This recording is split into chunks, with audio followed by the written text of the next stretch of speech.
కలియుగ ప్రత్యక్ష దైవం తిరుమల శ్రీవారి సాలకట్ల బ్రహ్మోత్సవాలు కన్నుల పండుగగా జరుగుతున్నాయి. బ్రహ్మోత్సవాల్లో భాగంగా రెండో రోజు స్వామివారు ఈ ఉదయం చిన్న శేష వాహనంపై ఊరేగారు. అభయ ప్రదాత అయిన మలయప్ప స్వామి నెమలి పింఛం ధరించి శ్రీకృష్ణ పరమాత్మ రూపంలో భక్తులకు కనువిందు చేశారు. 4 మాడవీధుల్లో వైభవంగా ఊరేగుతూ భక్త కోటిని తరింపచేశారు. అదివో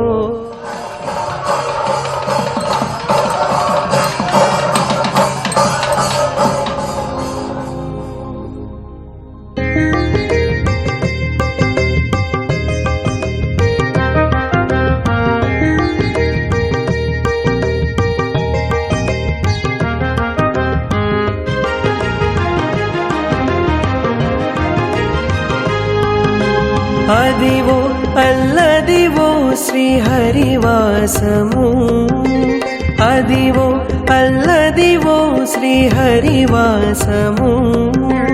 10,000 శేషుల పడగలమయము.